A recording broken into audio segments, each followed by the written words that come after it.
Hey, brother. Hey. Hey. Hey. Hey. Hey. Hey. Hey. Hey. Hey. Yeah. Yeah. Hey. Hey. Hey.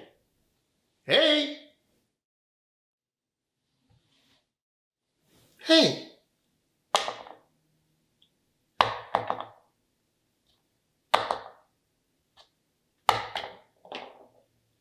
Hey. You will agree, this is the best tasting carrot cake. We start by cranking our oven up to 350. Full recipe in the YouTube description below and on sweetspotkitchen.com. 2 10-inch pans, generously buttered, particularly the edges and sides.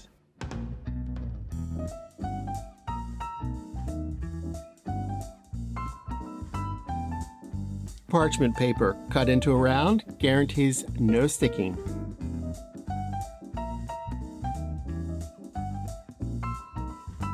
Carrots grated, about 2½ cups or so.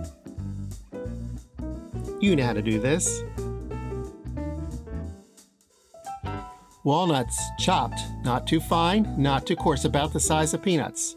You'll need about 1½ cup or 200 grams or so. Golden raisins, a cup, 150 grams or so. We want to plump these raisins. Pretty easy, but it makes a super tender raisin. Put your raisins in a pot, just cover it with water onto the stove. Bring it to a simmer, let it sit for a moment or two. Drain them.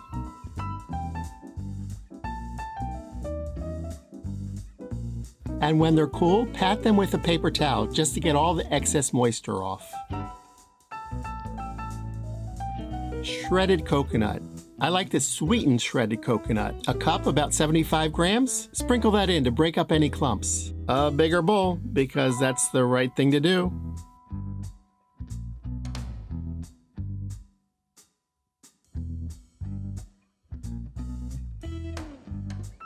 Toss these ingredients with about 1/2 cup of cake flour, that's 60 grams or so. Cake flour, we're using cake flour for this recipe, will result in a much more tender cake. Just lightly toss to coat the ingredients with a little bit of flour. It will prevent the ingredients from sinking.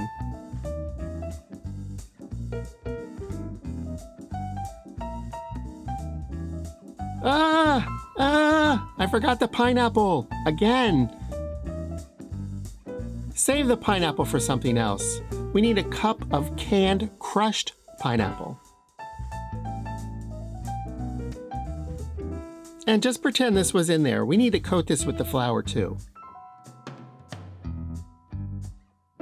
Looking good. Another bowl for the dry ingredients. 1.5 cups of the cake flour. Remember, cake flour makes it tender.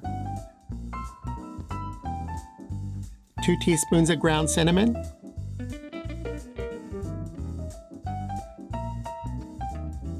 2 teaspoons of baking soda. And let's not forget the salt.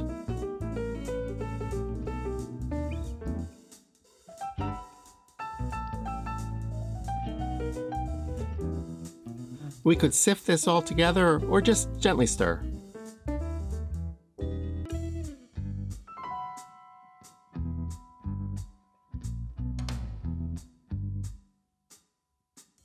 And another bowl for the wet ingredients. 1.5 cups of sugar, about 300 grams. 4 eggs.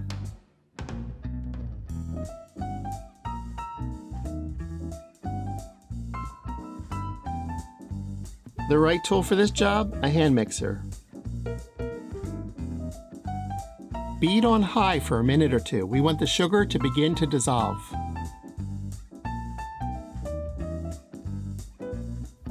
Mixer still on high, we want to slowly drizzle in a cup of vegetable oil.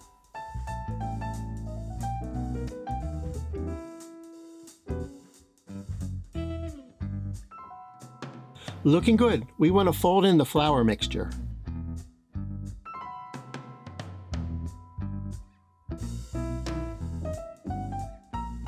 Don't overwork this.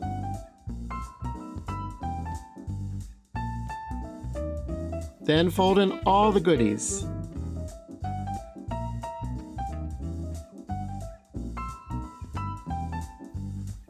Keep folding to end up with a fairly homogeneous mixture.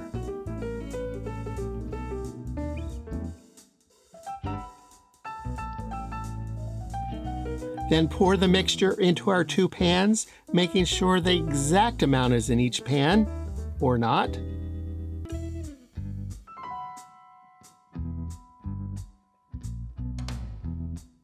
Into our oven for about 45 to 60 minutes. The bake time will depend on the moisture in the cake. You want to check at 45 minutes. The cakes are fully baked when they're firm to the touch. While the cakes are cooling, this is the perfect time to make a perfect cream cheese icing. And a stand mixer is best, though you could do this with a hand mixer.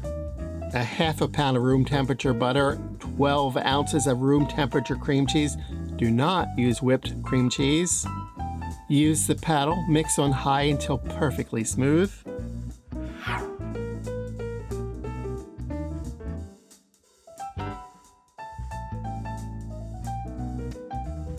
Add a pound of confectioner's sugar. Mix this on slow.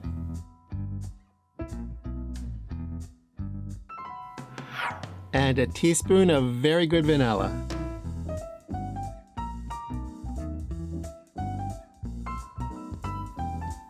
The cakes are cool. Remove the first layer and put it on a cake round. I've used removable bottom pans, but use what you have. The bottom of the cake should be on the round.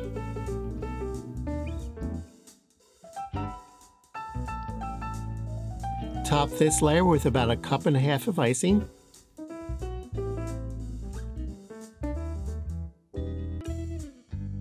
Coarsely spread the icing, pushing it to the edge. Remove the second cake layer to place on top.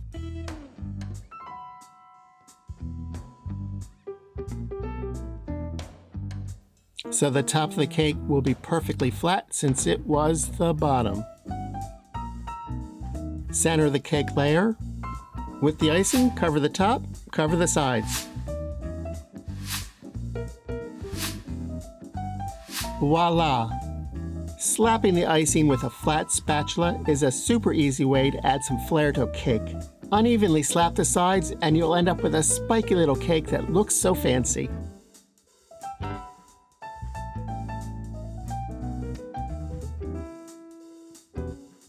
Do the same for the top and you could call it a day, but let's not. Add a simple swirl to the top of the cake and we could call it a day. But let's not. We're going to make little fondant carrots. They'll take a little bit of time, but they'll look like they took a lot of time.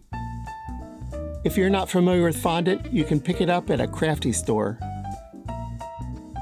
Fondant is like Play-Doh. You need to warm it up by stretching it and folding it over.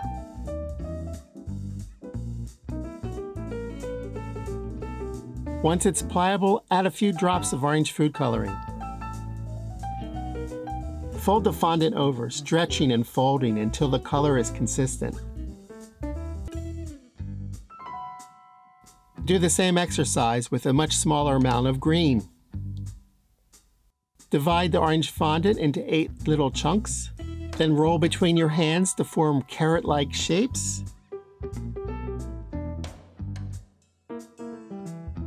For the carrot tops, add 3 little spikes.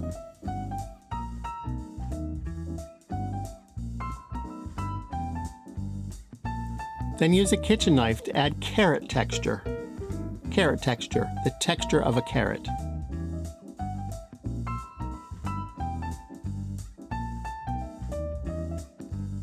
Oh, so carefully place the first carrot, then the next.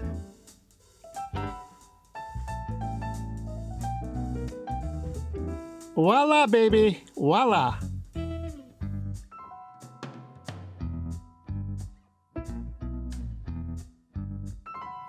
And we've got this really lovely cake, and the carrots on top, spectacular. They're cute. Cute? Yes, they're cute. The cake is a deep amber color. I can see chunks of walnuts in here, a raisin or two, and tiny little flecks of carrots that are, of course, perfectly prepared. Taste test time, my favorite part. The end piece, a little bit of icing, a little bit of cake. First impressions, the crunch of the walnuts, the sweetness of the icing, the raisin, which is really, it was juicy. It actually kind of exploded in my mouth. Pieces of coconut, what a nice treat. Something, a little flavor explosion in my mouth. I think it was the pineapple. The texture of the pieces of coconut. I love coconut. This is such a wonderful cake. Now, the carrots made of fondant, you can buy terrible tasting fondant.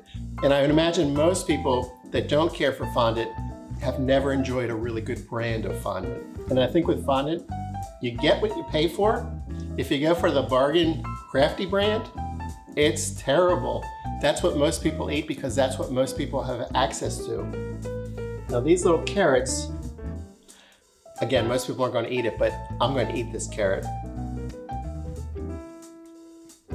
Really overwhelming sweet. Texture of bubble gum, almost. Most people aren't going to eat these. I'm not going to finish it. I'm going to eat the cake. What a super mixture of flavors. I'm really enjoying this. Make this carrot cake recipe and it will become your favorite. If you enjoyed this video, show your support for the channel by becoming a subscriber if you're not already one by clicking the subscribe button down below. Give us a thumbs up, leave any comments you have, let me know how this compares to your current favorite recipe. You'll find the full recipe in the YouTube description down below, as well as on sweetspotkitchen.com. Until next time, this is it for Sweet Spot.